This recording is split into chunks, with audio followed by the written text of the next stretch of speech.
Olá, amigos de Safras e Mercado, sou o jornalista Alessandro Carvalho. Hoje é sexta-feira, dia 10 de janeiro, estamos reunidos aqui para o programa Pós-USDA. A gente vai comentar os destaques do relatório de oferta e demanda de janeiro do Departamento de Agricultura dos Estados Unidos, divulgado às 14 horas desta sexta-feira, 10 de janeiro. Tem dados também de estoques trimestrais dos Estados Unidos, posição de 1º de dezembro, e ainda números estimativos de plantio de inverno do trigo. Estou reunido com meus colegas de Safras e Mercado, consultores, os craques de Safras, que já cumprimento. Paulo Molinari, boa tarde, Paulo. Boa tarde a todos. Um relatório que realmente trouxe aí para o milho um viés altista bem importante. Rafael Silveira, tudo bem, Rafael? Boa tarde, Alessandro. Boa tarde, Paulo, Elcio. Realmente um relatório bem inesperado aí, cortando bastante safra americana e vamos falar um pouco disso. Elcio Bento, tudo bem, Elcio? Bem, Alessandro, Paulo, Rafael, para o trigo sem grandes novidades, mesmo no plantio não tem grande alteração em relação ao que o mercado esperava. Vamos falar das surpresas, então, deste relatório, principalmente para soja e para milho.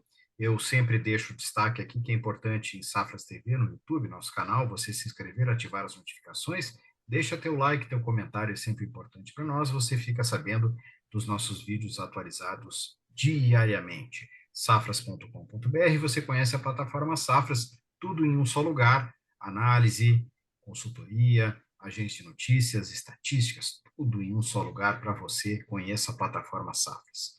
Já vou compartilhando a minha tela para a gente falar deste relatório que surpreendeu aí em relação principalmente à soja e ao milho. Como sempre, no pré e no pós-uso, a gente começa com a soja.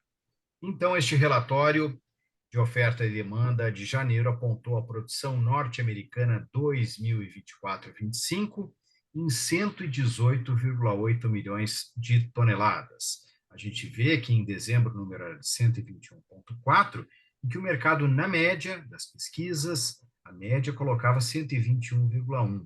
Esperava, portanto, o mercado um ligeiro ajuste, e veio maior esse ajuste do que o mercado esperava. Os estoques americanos 24-25, 10,3 milhões de toneladas, abaixo de dezembro, que era 12,8 milhões de toneladas, arredondando, e abaixo da expectativa média do mercado, que era 12,3.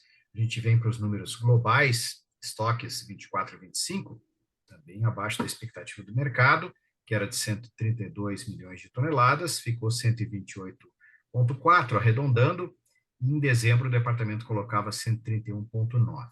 Aí a gente vem para outra parte, que são os estoques trimestrais na posição de 1º de dezembro de 2024. O mercado esperava, em média, 88,1, ficou 84,4 milhões de toneladas, arredondando, e em dezembro de 23, como comparação, era 81,67 milhões de toneladas. Rafael, quase tudo aí abaixo, quer dizer, tudo abaixo da expectativa do mercado, né, Rafael? Exatamente, né? Então o USDA veio aí basicamente passando a foice, né? É um dado que surpreende bastante, porque quando a gente olha o contexto geral, como foi o ciclo americano, as estimativas eram muito boas, né? Quer dizer, então, que a safra foi bem superestimada, né? Eu diria mais que em termos aí de produtividade, principalmente, né? Então a gente viu agora o USDA trazendo um corte que traz aí um suporte positivo no curto prazo para os contratos em Chicago. Obviamente, né, a redução de produção e ela acaba impactando aí nos estoques finais e também traz aí um corte, né, súbito para os estoques trimestrais, né? Rafael, o que te surpreendeu mais desses números aí, de todos eles? Bom, eu acho que a questão mais de produtividade, né? Porque a gente teve ao longo do ciclo americano os percentuais das lavouras, a evolução muito boa, né? Então é um dado que acaba trazendo uma surpresa em relação a isso, né? Em novembro a gente teve também um outro corte que foi bem inesperado, mais de 3 milhões de toneladas, agora, né, mais de 2 milhões de toneladas para a safra americana e traz aí um certo aperto, né? E tem um viés positivo aí para preço na bolsa aí, pelo menos no curto prazo. Beleza, passamos para o milho, falar com o Paulo Molinari. Olha aí, Paulo. Produção americana 24-25, indicada em 377,6 milhões de toneladas. Em dezembro, era 384,6, pelo relatório último do Departamento Americano de Agricultura, e o mercado esperava, em média, 383,3. Estoques americanos 24 a 25, 39,1 milhões de toneladas, abaixo de dezembro, que era 44,1, e também abaixo da média na expectativa do mercado, que era 42,6. Tudo abaixo da expectativa, assim como os estoques globais 24 a 25, em dezembro eram 296,4, o mercado esperava em média 295 e ficou, neste relatório, 293,3 milhões de toneladas. Aí a gente vem para os estoques trimestrais, posição de 1º de dezembro nos Estados Unidos, 306,7 milhões de toneladas, como comparação, dezembro 23, 309,1, e o mercado, em média, trabalhava com 309 milhões de toneladas. Paulo Molinari, tudo também abaixo do que o mercado esperava, hein? Bem, o USDA ele vem trazendo desde a intenção de plantio, desde o primeiro relatório de maio, projetando superprodutividades para o milho dessa safra. Realmente o clima foi muito bom, as lavouras foram muito bem, os rendimentos apontados no meio da colheita haviam sendo muito bons. E o analista do USDA garantiu produtividades ainda maiores, né? A projeção, o recorde do recorde, né? E esse relatório, como nós falamos no pré-USDA, é um relatório perigoso, né? Porque ele é um dado interno do USDA, ninguém tem acesso e as surpresas vêm. E tivemos aí mais um relatório de janeiro com uma surpresa contrapondo as estimativas que vinham vindo pelo analista do USDA, tanto para a soja quanto para o milho, né? O milho ele cortou 6 milhões de toneladas, é bastante coisa, né? Então isso quer dizer o seguinte, que o que o analista vinha projetando em termos de produtividade média estava muito acima do real, né? Então, agora esse ajuste de produção foi feito, o estoque já tinha tido aí um corte muito forte no relatório de dezembro, por causa das exportações, agora tem mais um corte por causa da produção, e agora temos um longo caminho até setembro 25, que é a próxima safra americana. Então, isso deve motivar o plantio de milho, retomar a área de plantio nos Estados Unidos, né? Mas vamos ter aí um primeiro semestre de preços um pouco mais firmes para Chicago e está ajudando aí também a nossa safrinha brasileira a ser bem vendida. Olha que beleza, vamos ver agora o trigo. O Elcio já disse que, ao contrário da soja e milho, não houve assim grandes novidades para o trigo. Vamos ver aqui. Bom, o trigo ainda tem os dados do plantio de inverno. Produção americana 24,25 é um número aquele que também não tinha nem expectativa do mercado, é um número consolidado, né, aos 53,6 milhões de toneladas. Estoques americanos 24,25, mercado colocou em 20, o departamento colocou em 21,7 milhões de toneladas, um pouquinho abaixo da expectativa média do mercado, que era 22 milhões de toneladas, e, no entanto, dezembro era 21,6 milhões de toneladas. Números globais, 24, 25, 258,8 milhões de toneladas. O mercado, em média, trabalhava com 258,2 e em dezembro eram praticamente 257,9 milhões de toneladas. A gente passa para os números dos estoques trimestrais, posição de 1º de dezembro, 42,7 milhões de toneladas, o departamento colocou.